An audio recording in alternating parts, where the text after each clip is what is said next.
Okay, still there, Kent? Yes, sir. Cool. Great. Looks like it's working.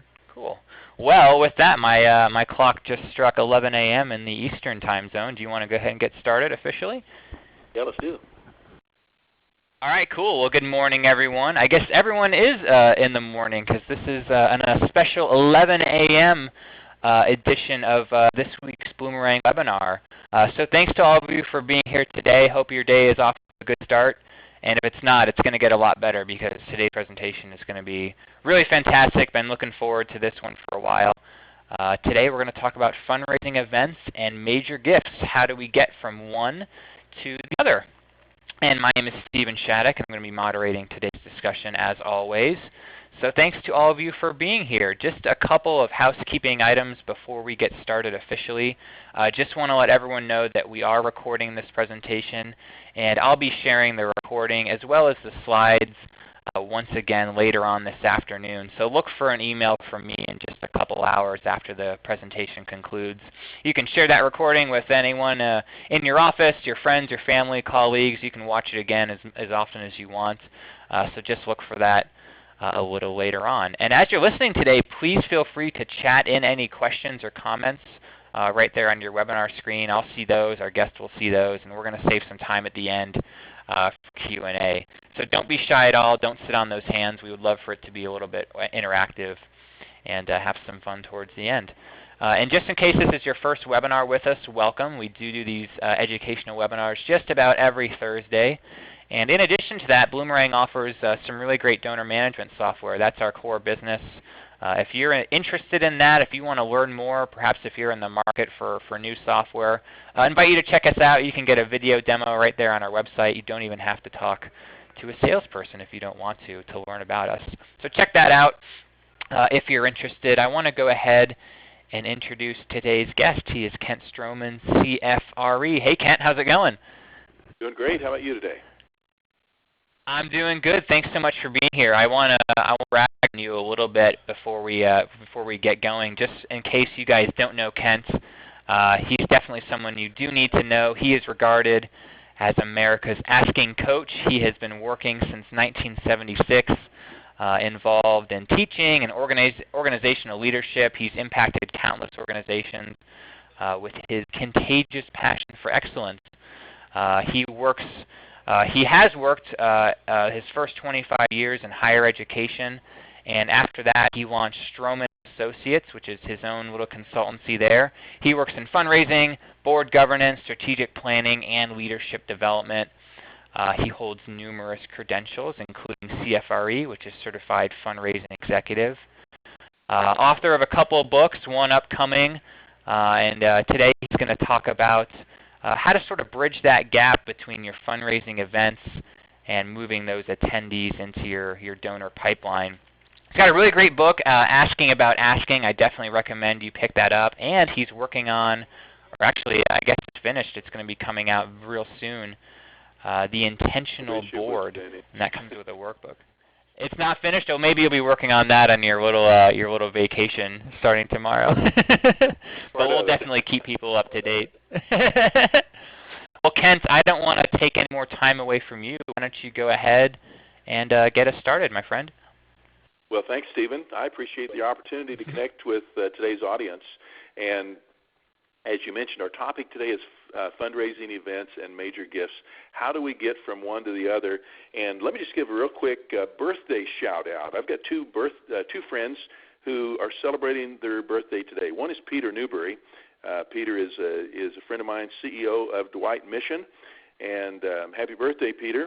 And then another, Stephen, is one of our friends and colleagues at Bloomerang, Chris Painshawd. Yes, and that's right. I think Chris is turning 60 or 70 or something less than that today.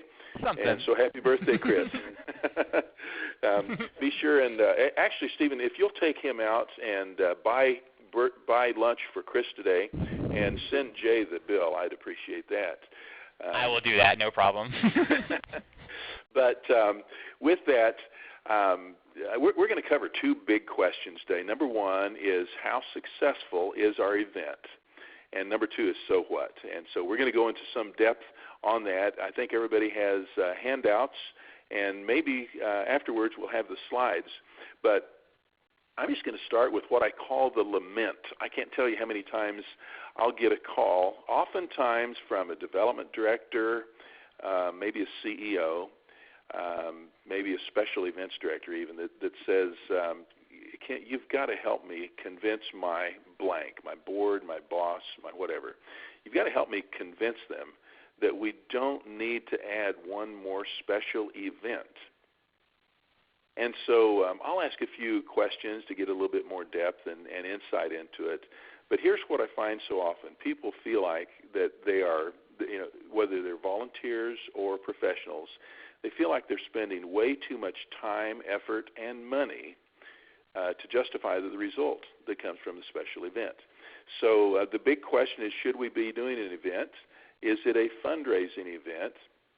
And how would we know? So big question number one, how successful is our event? And in order to address that, I'm going to ask that we just look at two different dimensions.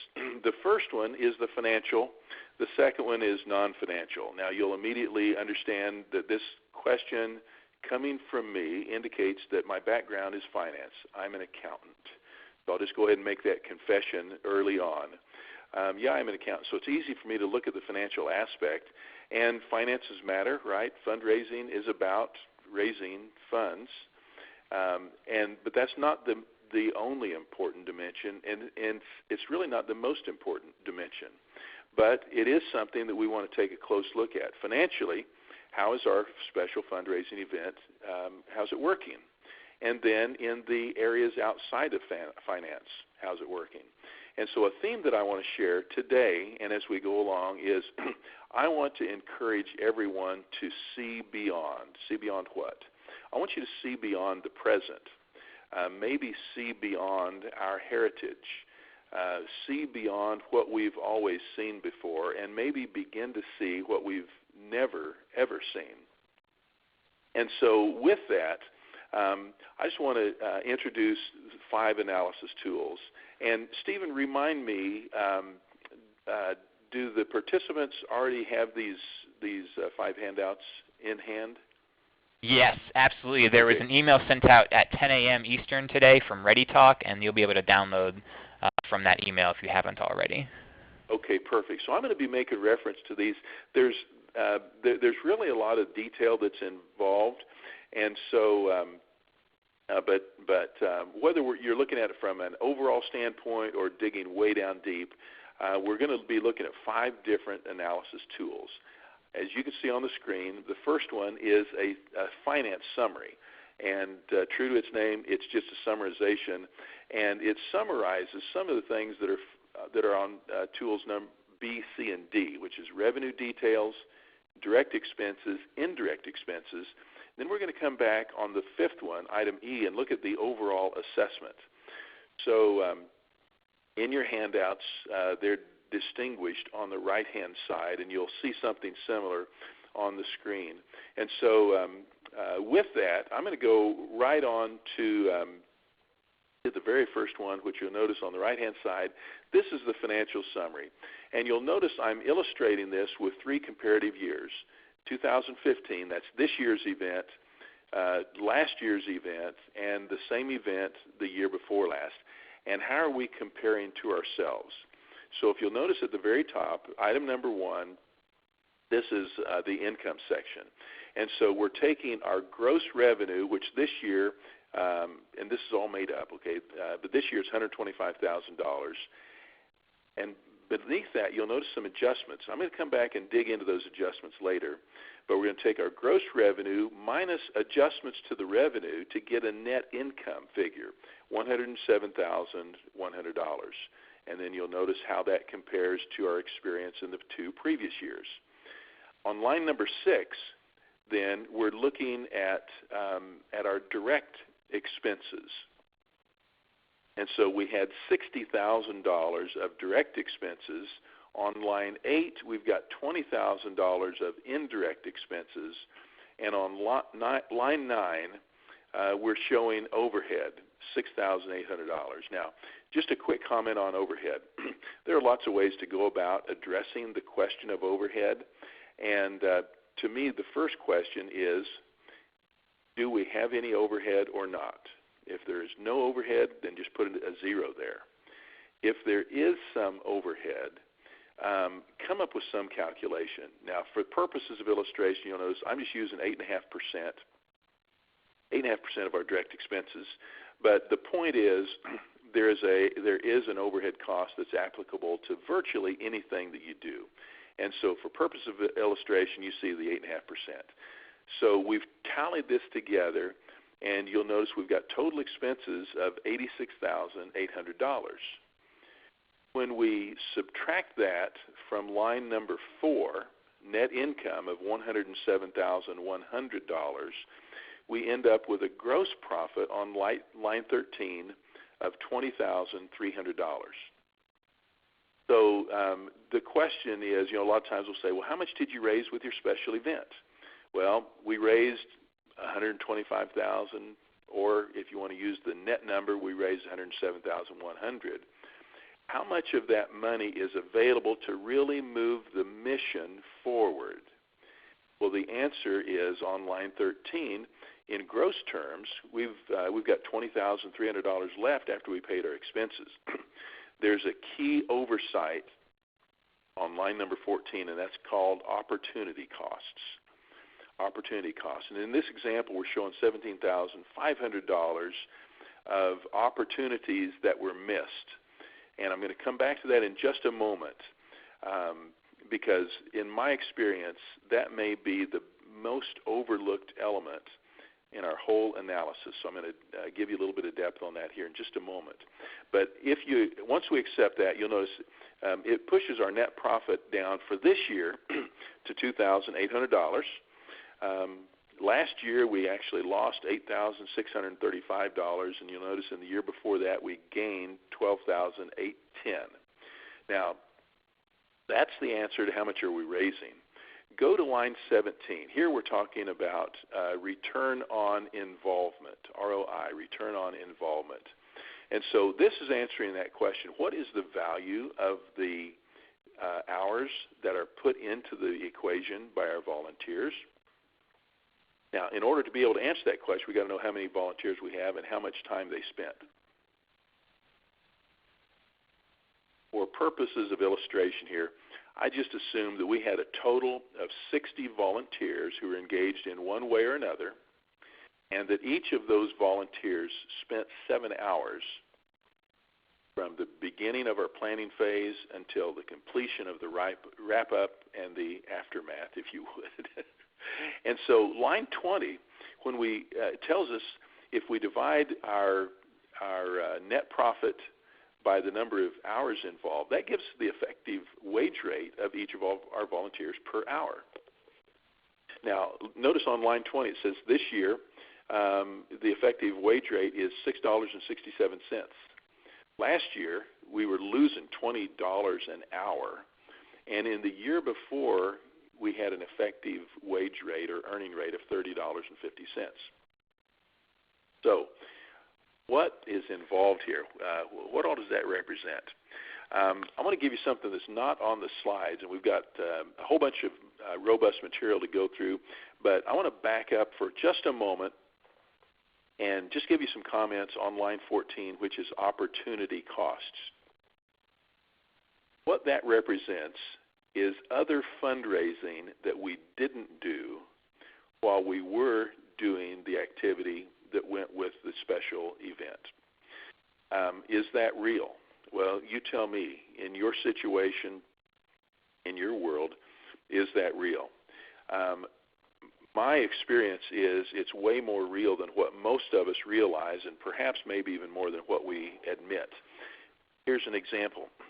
I cannot tell you how often I'm working with either clients or potential clients or those who wish they would become clients. And we're talking about major gift fundraising programs, things that will dramatically impact their bottom line from the standpoint of dollars contributed. They're highly motivated, very capable, they're interested. But here's what they tell me, I can't start on that yet because we've got our big event coming up. In fact, as I was visiting with somebody recently about actually participating in this, well, we've got our big event next week, which that's the only thing that we can focus on between now and then. And in fact, I asked one person, they were talking about planning their big event. I asked them, I said, what's the timeline? And here's what she told me. She said, I'm development director, and for 9 months each year, almost the only thing that I can give any attention to is our special fundraising event. So part of what we're looking at here is what does that event generate? What does it cost?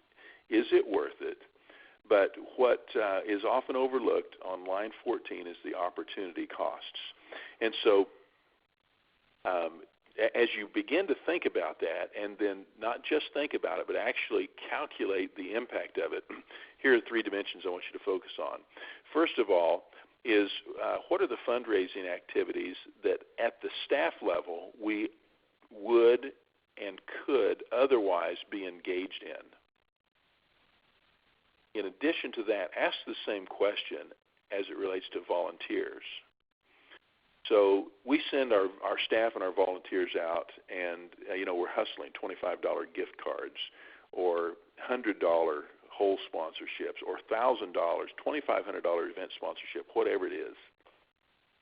And as much activity as we generate there and as much results as we generate there, if we weren't focused on that, is there a higher value proposition that we could be engaged in, either or both as volunteers and as staff? That's one example of opportunity cost. Let me give you another example of opportunity cost. And it's what I call lifting the donor's sights. And so to me, one of the biggest missed opportunities as a result of our fundraising event comes about something like this. Well, let's say we're having our black tie gala. We're selling tickets for $150 each, $300 a couple. For many, and I'm going to suggest for most of your participants, they're going to be positioned as one and done. If you ask me to buy 2 tickets for $150 each, I'm going to write you a check for $300. I'm going to come to your event. I'm going to eat the rubber chicken, whatever it is. But then I've done what you asked me. I'm done. So each year you get $300 from me. You keep only a fraction of that because you're using the money to buy that rubber chicken, etc. And we start with $300.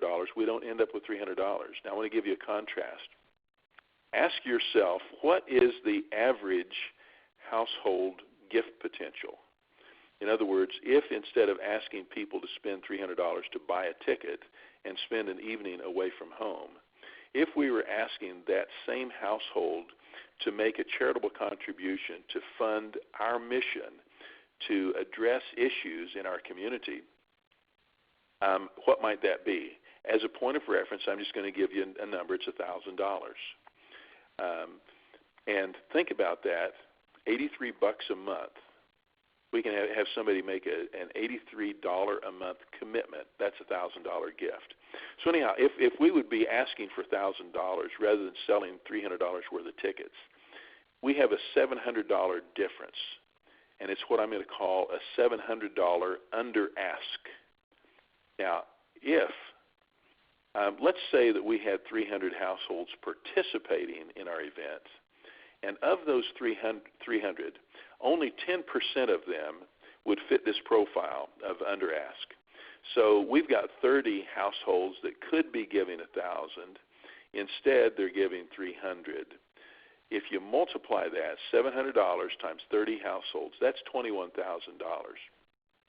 So that's an example of a $21,000 opportunity cost that many times is simply missed. Now, if we have time and if there's interest, we can come back to the question of what all goes into the calculation of volunteer hours on line 18. But for right now, I'm going to fast forward. I'm going to pass right on beyond that and go to to page B, which is your revenue details on the fundraising event analysis. So there's three components to the revenue details. The first one is gross revenues, and then next we have adjustments, which will subtract from that, which then will equal the net income. So let's take a look at those gross revenues.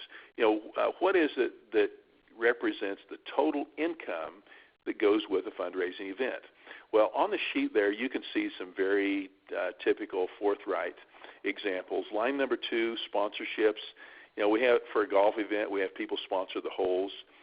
Sometimes we have people sponsor advertisement. There are a lot of different ways that we're gaining sponsorships.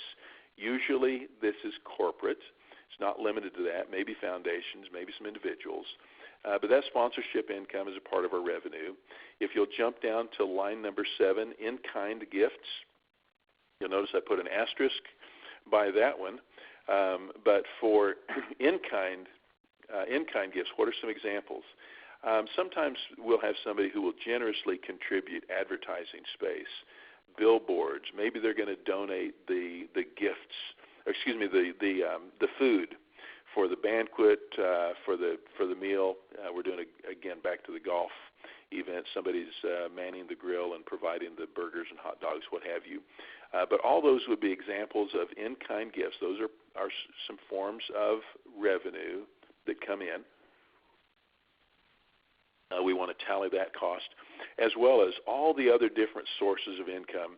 And again, on this example, you notice it tallies $125,000 this year.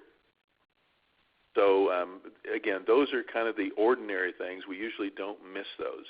Let's look at the next page, and this is actually at the bottom of the handout that you have. But here's where we're looking at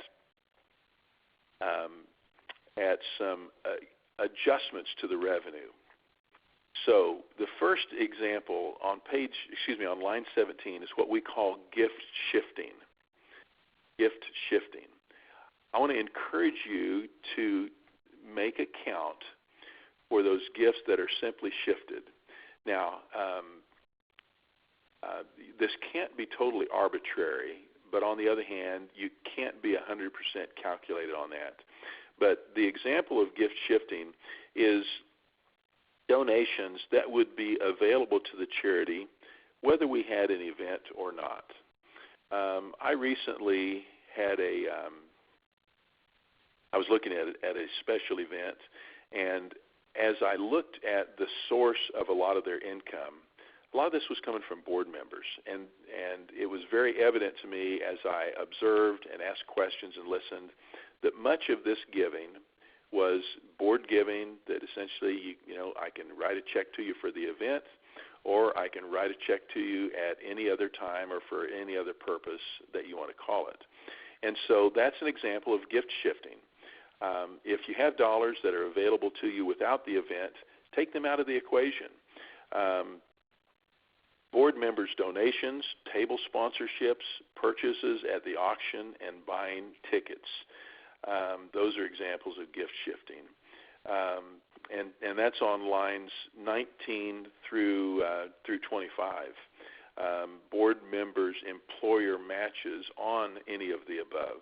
Line 26, corporate ads. I can't tell you how many times when I was on the other side of the table, when I was actually responsible for special events, corporate leaders would say, this is how much we're going to contribute to the charity this year. You can use it however you want. If you want to call it a sponsorship for the event, if that helps you raise more money, fine. We're fine with that.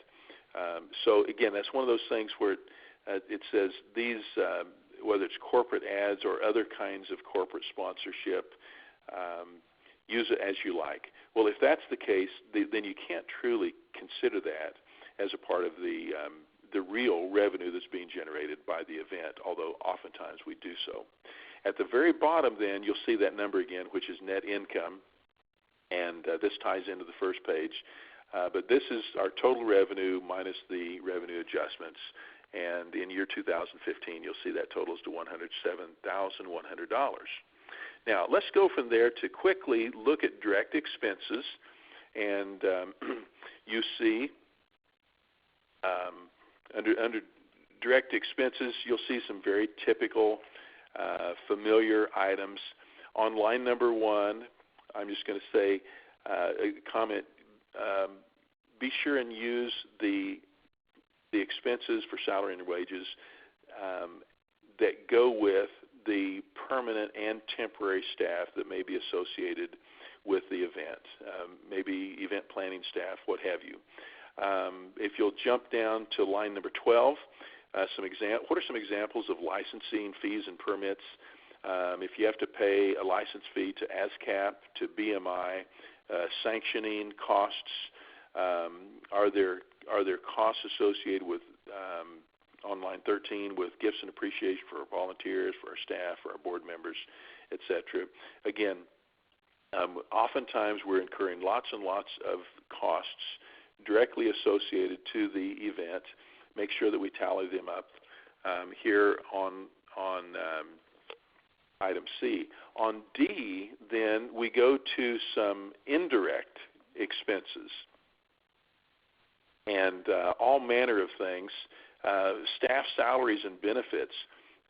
Is there a percentage, for example, of the vice president for development, et cetera, a percentage of their time and attention that goes to the event? If so, take that percentage times the number of months times the salary to come up with the $3,000 figure that you see for the VP of development, $2,000 for support staff, et cetera, et cetera.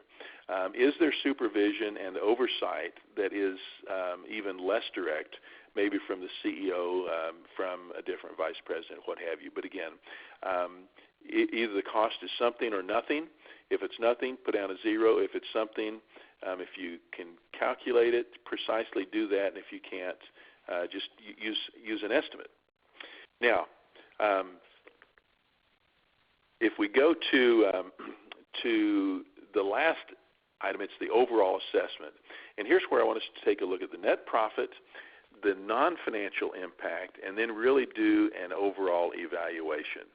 And so if you'll go to, this is on handout E, at the top end, you'll see we're assessing the net profit. So this is just a repeat from what was on the earlier summary of the finances, where, what was our net profit? $2,800. How many volunteer hours were involved? 420. What's the effective wage rate per volunteer hour? $6.67. Now, again, that's just a bit of a recap. So let's go to the next section, which is the non-financial impact.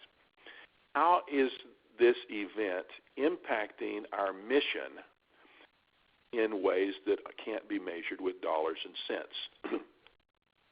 Now, you'll notice we've identified 5 direct ones. On our image, our reputation, publicity, mission awareness, and news coverage. There may be other dimensions to your measurement, A, B, and C, but identify those however you want. On each one of them, ask, was the impact positive or was it negative? If it's positive, on a scale of 1 to 5, with 5 being most positive, and 1 being least positive, how do we rate it? Or if it was a negative impact, the event had a negative impact on our image, was it a little bit negative, -1, or was it a lot negative, -5, or someplace in between? So again, make the assessment, value it, and then put it in this column.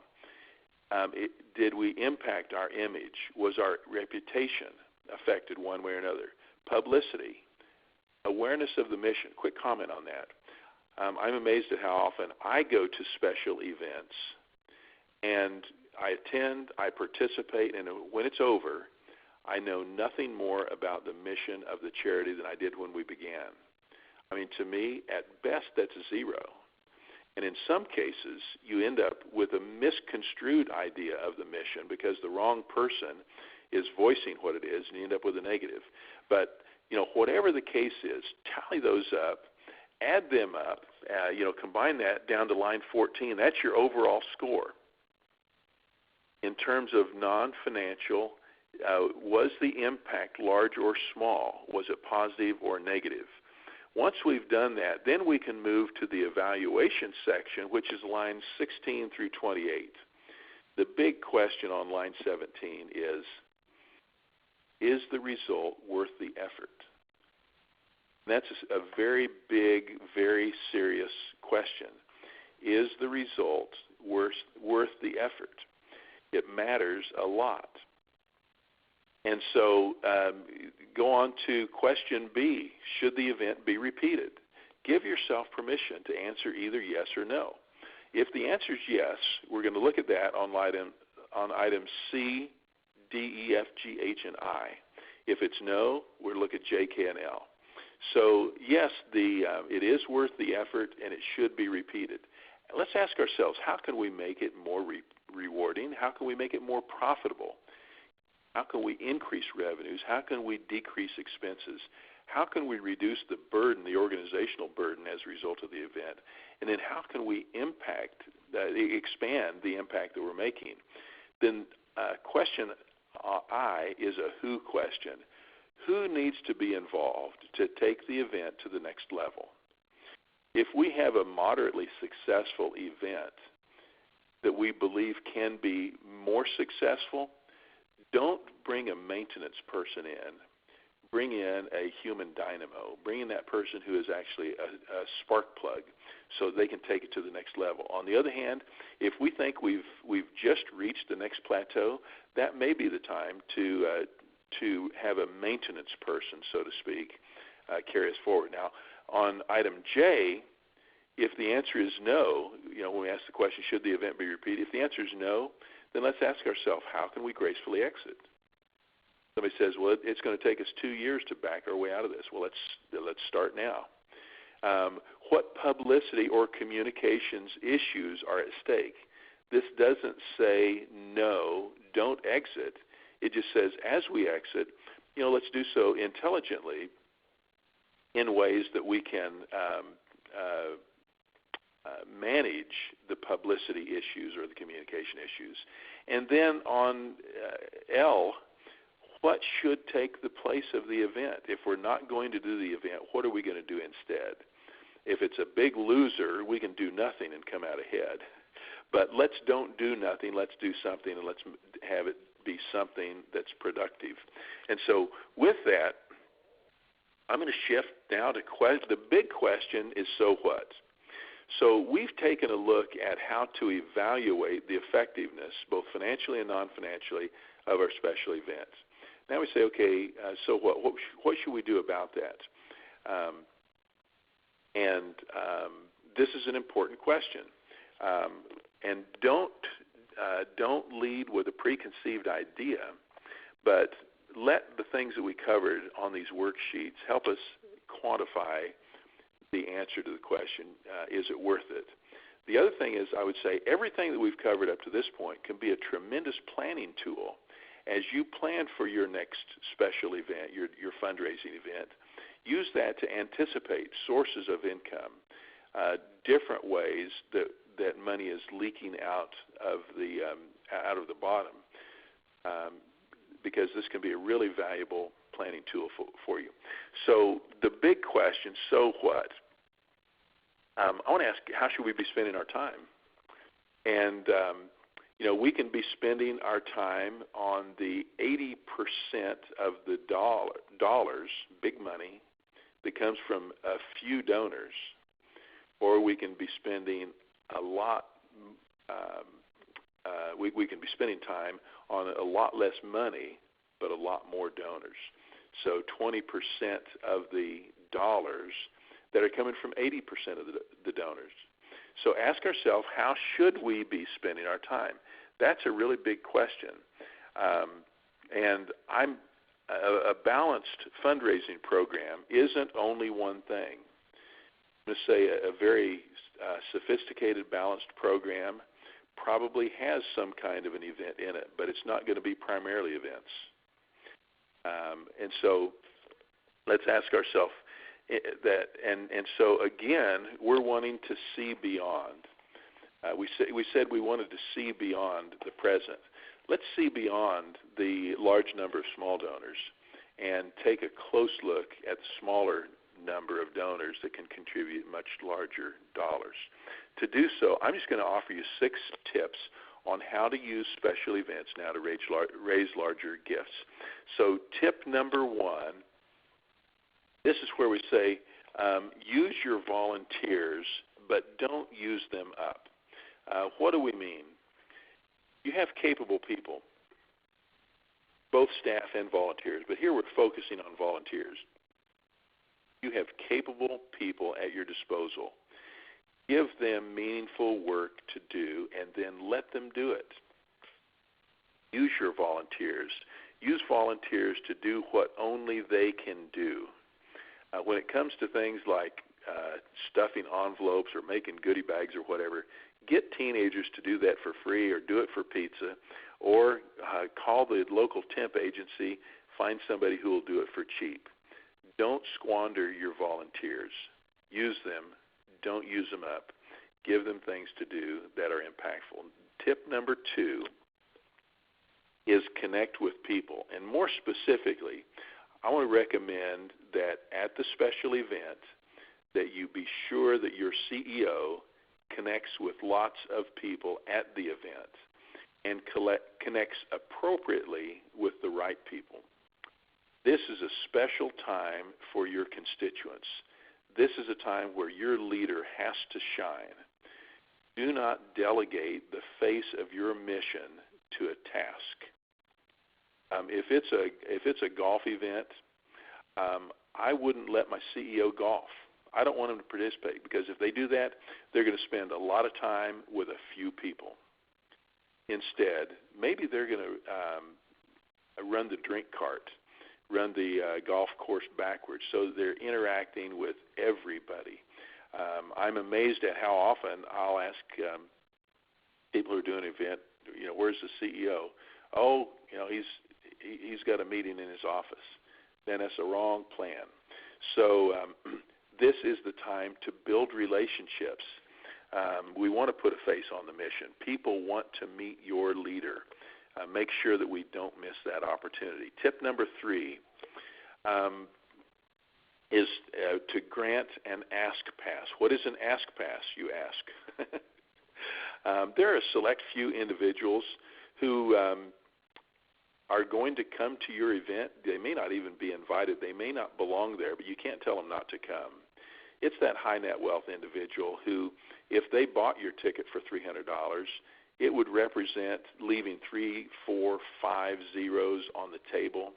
And so the ask pass is a way that we can approach people who are there, but we don't want to give them a pass by accepting their gift. So we avoid under-asking by saying something like this. I'm going to call the guy Justin. Hey, Justin, tonight at the event, there's going to be an opportunity to make a contribution to our agency. I want to ask you to please don't respond at this time. We appreciate you being here, but I'd like to follow up with you on a more personal basis at an appropriate later date. So use that ask pass for people that you've identified in the audience. You're horrified. You think, oh no, we're going to ask everybody for a $1,000 donation. If they say yes, you can't go back to them tomorrow and ask them for another 0 or 2. Instead, give them a pass. We're going to ask. Please don't respond. I want to get with you next week and talk about ways that you might be involved that are really more suitable to you. So that's tip number 3. Let's go to tip number 4. And this is your debrief. If we're going to use our special event to raise larger gifts, I want to make sure the very next day to hold an immediate and thorough debrief. How do we get people there? We're going to do an awards party. I want my volunteers there. I want an opportunity to, in a very personal way, to say a thank you to them. And by the way, the event itself is not the time to spend a lot of time thanking your volunteers. Do that in a more meaningful way at a selective audience the next day buy them lunch, breakfast, supper, whatever it is. Put it on the event schedule from the very beginning. But here's what I want to do. Of course, I want to thank my volunteers for their dedication, for their generosity, both in terms of time and money. But then I'm going to ask them, who did you see and what did you hear? They will know the profile of people who were there that I don't know. I'm going to listen carefully to what I hear from them. Who did you see? What did you hear? Who should we be talking to? What does it mean? And then I'm going to respond accordingly. So tip number 4, conduct a robust, prompt debrief to glean the really rich information that comes out of the event. Now, that's similar but very different from tip number 5, and that is follow up with your top prospects on the day after the event. So you're kidding me. Those top prospects, especially the ones that we gave an ask pass to, I want to call them ideally the next day, at the very least within a week of the event. I want to call them and just say, thank you for coming, and I've got 2 big questions. What did you think? Now, this is intentionally vague, and this is what we call an advice question. What did you think? Listen to them carefully. Ask, how would you like to be involved in the future? And again, don't define that, but this is an opportunity to follow up in a very strategic, intentional, and personal fashion. Tip number 6 now is to critically evaluate your fundraising culture. Why do we do what we do? As it relates to special events, are we doing this just for the value of having an event, only for the sake of an event? In other words, is it just for fun? Now, Stephen, you know I'm all about fun. We want to have fun in what we're doing. But ask our question, is this about fun or is it about funding? What is our event culture? And as it relates to funding, ask the question, is this event bringing resources to the mission? What resources? Money, people, and awareness. Is the event bringing money to the mission? Is it bringing people, new people to the mission? Is it elevating the degree of our awareness within the appropriate community? So a whole variety of things that we can assess, but these would be the 3 at the core as you evaluate your culture. Are we into funding, or is this just about having fun for the sake of fun? And so with that, I want to just take a moment and open it up for some questions and answers. Stephen, any questions we need to address? Yeah, we've got a few come in while you were speaking, and I just want to encourage everyone listening along to ask any questions. We've got probably about maybe 12 minutes or so for questions, so don't be shy at all. And Ken, I just want to say thank you for all the information before we get into it. I love those resources in the beginning. Definitely, planning, the expense, everything, great resources. And I love what you said about opportunity costs. I think that is so overlooked and so needed. I mean, you think about the time not spent, thanking donors, doing all that stewardship stuff. So yes, absolutely, thank you for all this great info. Question came about on the slide on the non-financial. I kind of want to roll back for that. Michelle was wondering, how do you measure sort of that image and reputation and publicity, awareness kinds of things? Do you have any sort of insights on how you can actually maybe measure those in sort of a concrete way? And Michelle was wondering specifically about, social media as one channel those things can kind of come about. Okay, yeah, good question.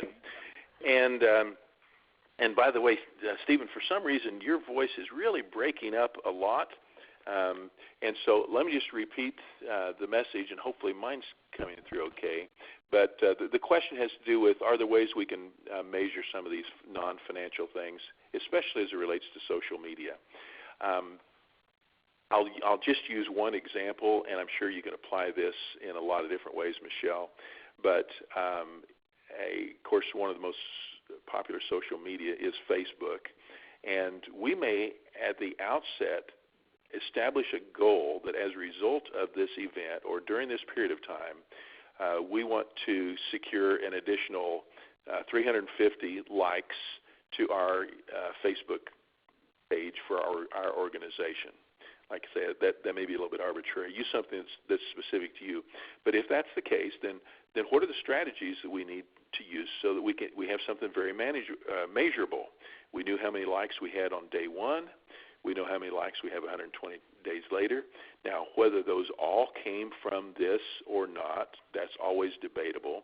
But if the thing is we're trying to get more likes, then we're strategically using this event to accomplish that. Another thing may be in advertising. We always talk about impressions or eyeballs. And those who are professionals specializing in the marketing area can give you some ways how you can actually measure that. But those would be examples of some non-financial impacts as it relates to awareness and visibility, things that can really help us. So hopefully that helps. And again, apply those same principles to other platforms. Cool. Denise was wondering, how do you identify the folks who you consider to be top prospects? What do you kind of look for in identifying who your top prospects are for major gifts? Okay, good question. And I think you said Denise. Yes. We could actually, this is an idea for some time later if you want to do it, Stephen, we could actually do a whole webinar on the topic of identifying and then, if you would, qualifying prospects. What's the difference between a suspect and a top prospect? But essentially there are three measures, and I'll just give this to you in a nutshell. And one is financial capacity, another is affinity for the mission, and then a third one is what we call the generosity factor. Is this someone who is known to be generous? And so how we identify them, again, in our own organizations, we already know people who, let's say, are visibly identified as such, so that when that person, let's say that corporate CEO, sets foot in the room, it's one of those everybody knows situation. Those are the easy ones. For the ones that aren't as easy, that's where, again, I want to engage my volunteers in that post-event briefing to say, who are the people that were there last night who, if they were inclined to do so, would have the financial capacity and have the personal interest to really move our mission forward. So I want to engage the brains of people who are outside myself, outside my staff, outside my board. I want to engage their insight into helping identify those who haven't identified themselves as top donors by making larger gifts, but somebody knows that they have that capability. And let's say that we're into feeding hungry children, that they know that this person has a special place in their heart for the needs of children. So that would be an example. Great. Rebecca, wondering if you follow up with prospects right after the event, can you still do that? Maybe days or months later, kind of miss that boat if you don't do it right away after the event? Is there kind of a window that closes there for folks? Yeah, so great question. We're asking about urgency. How soon is soon enough, and how late is too late?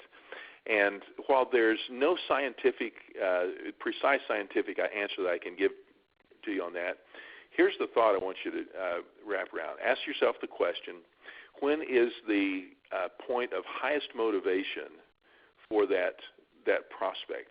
And the answer is, it's at the moment of their greatest information or engagement. And so if we're doing, the gala, again, for example, people are going to be learning things about our mission that they have not known before. They're going to be having fun. Their endorphins are having a party, okay? And so that's their point of greatest motivation, highest involvement. So the closest we can get to that, the better. Now, if we want a $100 gift, a $1,000 gift, a $2,500 gift, do it with a gift card, a pledge card at the table that night. But if we're talking about more zeros, then that's why I say the next day is ideal. At the least, I want to make that initial contact within that next week, because the further we get out from 7 days, think about it as a closing window. We don't know when it's going to be all the way closed. We just know that every day it's a little less open than it was the day before. So again, just think about the windows closing, the curtains closing, and the more time that passes, the further away we are from motivation. So there's two questions here, one from Terry and one from Cullen, and they're kind of similar, so I'm going to kind of combine them. Terry says, if leadership believes that the event should take place, even if you have, provided evidence that there's negative ROI, we don't raise any money, what should you do about that situation? Should you, call the event something else? And then Cullen was wondering, a founder who has founder syndrome and just wants to do the event no matter what, even if it does have, negative ROI. What should you do about that situation where, maybe leadership just is not interested in changing course, even if you have completely proven it through some of those worksheets that you've shown? Oh, so do you have any easy questions, Stephen? That's a tough one. Yeah. But it is a very real one. So the question is, actually, it's kind of a twofold question. What if you have an event that, in the non-financial aspect, is worthwhile, but financially it's challenging, or is that a situation where we've bought into the solution, whether it's solving a problem we have anymore or not? That kind of the founder's syndrome. This belongs to me. So let me take the first one. Sometimes one of the best things we can do is reconfigure so that we're not positioning this as a fundraising event at all, but it is a fun event. It's an informative event, and seriously, for many of the events that I encounter, I would say, how about we stop selling tickets? And we stop having auctions, bleeding people to death, one drop at a time, and instead we're going to have either a celebration, an introduction, or whatever. And I'm going to ask people to bring 10 of their friends, and maybe it's an individual sponsorship. Would you be my guest? We're not selling any tickets. But I've got a table of 10. My wife and I are going to be there. We're going to invite 4 other couples, and there's no obligation, no tickets to buy, nothing to bid on. But here's what we would like to do. We want you to see why we're so excited about the mission of ABC Charities. And after you hear what we've heard, if you're interested in learning more, we would invite you to accept a follow-up conversation. And so bring people into the room, celebrate, don't sell. Right? Celebrate, don't sell. Tell the good news. Talk about our mission, and instead of talking about somebody else's merchandise. And then when that's over, do that follow-up the next day where those who have an interest can raise their hand. And then once they've raised their hand, let's go talk to them about being involved. And, if we're having a $50 plate meal that we're selling for $150, you're not going to find very many people who are going to say, I'm so enthusiastic about this that I just want to write you a check for $150. You're going to see 1,000, 5,000, 10,000, even more, but now you're going to engage in relationship, and that's where money is. It's in relationship. It's not in transactions. So that's the first thing. The second thing, as it relates to what do we do with the founders thing, I would just say let's make that which is invisible visible. Let's take that ROI, return on involvement, into the boardroom, and let's give the board an alternative. We've done this. We've done it successfully. We've done it with marginal success for this period of time, and we're looking at alternatives. We can either keep doing what we've always done and keep getting what we've always got, or here's an alternative. And we've discovered that the value of our board time in this is worth almost as much as what you'd make working at McDonald's. And we can keep doing that if you think it's a good idea. Or we have something where we think your effective yield is $100 to $500 to $1,000 an hour. What would you rather do? And if what Yep. they would rather do is something that's dumb, let them go on record as making that choice for whatever reasons. Okay, it's not my choice to make, but let the collective make the answer, make it on an informed basis, and then we're going to come back a year later and ask the same question, and eventually we may get a different answer. Well, we're just about out of time. Maybe I can do one last question, Kent, and I think I'm going to pick out Karen's question here. She's wondering, is there a type of event or maybe a format that you think is best for cultivating top major gift prospects? Have you seen a format or a type of event that has worked really well kind of across the board? What do you think there? Okay, so the question is from Karen Singer, and if this is the Karen Singer that I know in Reno, Nevada, boy, if so put a text up there. But hope it's the same person I'm thinking of, and if so, hi Karen. And in any case, hi Karen. But again, the question is, she says, that's me. Is there a type of event or an event format that you would recommend best for best cultivating top prospects? Here's the answer I want to give you to that is, when we think about top prospects, let's think about the setting that is most comfortable for them. And so depending on the organization, top prospects may involve a different number of zeros. And so think about an event that's suitable. Now, for some, and Karen, it's interesting that you're raising this question. I have a colleague who is at another well-known city in your state who for so you may want to meet him, but here's a top donor development, prospect development approach, and that is a $12,000 a person price tag, and it's a week-long wine tour in France, and literally staying in castles and chateaus of those wine producers. Now, would we do that would we do that? Actually, the way we do it is they pay their way. But that could be a very appropriate, strategic, and profitable donor cultivation event. It might be that we're taking somebody to our skybox at the NBA game or the NFL game, whatever it be. It may be a situation where a member of the board is going to host a small gathering in their own personal home. And so the question is, as you think about the top prospect, what's going to be appropriate and comfortable and engaging for them? Then use that to engage them. Usually, and think about these three different levels of engagement. The most intimate is 1-to-1. The next is 1-to-few, and then the least engaging is 1-to-many. So 1-to-many, that's our large-scale fundraising event. The 1-to-few, that may be the in-home thing. The 1-to-1, that may be where the two individuals go on a fishing trip together, or on a girls' shopping trip, whatever, to New York City.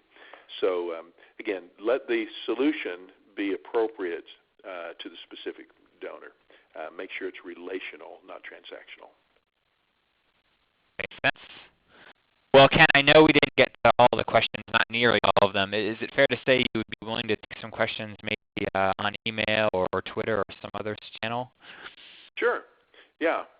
In fact, let me just touch base on a couple other things real quick before our time's gone. Yeah, go for it. So I want to wrap up just by sharing this quote from Murray Banks, and it says, "Whatever we focus on expands." And as you think about that question we raised earlier, the 80-20 rule, if we spend a lot of time on our special events, we're going to have a lot of event-shaped results. We're going to tend to have large numbers of small contributors. And I don't want to undermine the value of the 20% of the dollars that come from 80% of the donors. That's very important. But I want to focus more on the thing that I want to expand more. I would just say, ask yourself very intentionally, where should our focus be? Where is it? What needs to change? And with that, I just want to ask this question. What is the most important point for you for today? I can't answer that question for you. I hope there's one thing that you can take away. Once you identify for yourself today's most important point, would you make application of it? Do something very specific, meaningful, and impactful for you, for your organization, and put it to work. And as Stephen mentioned, I would love to, as you experience that success, I would love to hear more about it. But with that, let me just say a great big thank you. It's been fun to spend this time together. I wish we were actually in the same room together, but I want to wish each of you all the best as you move from events to larger and larger gifts.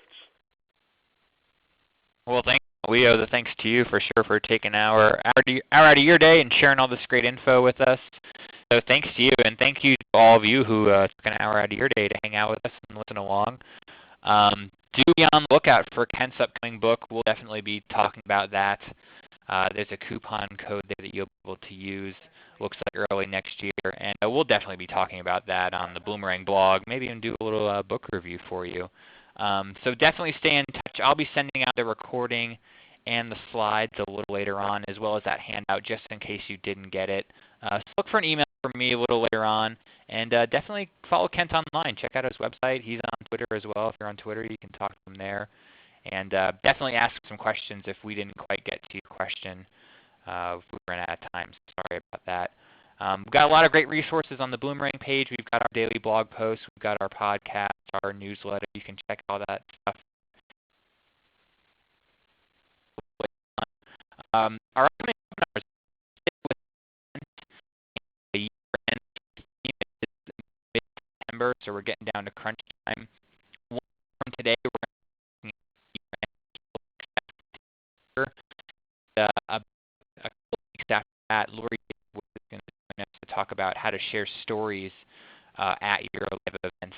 So those are definitely very timed out there. Other webinars are page and register for topics. Doesn't quite tickle your fancy.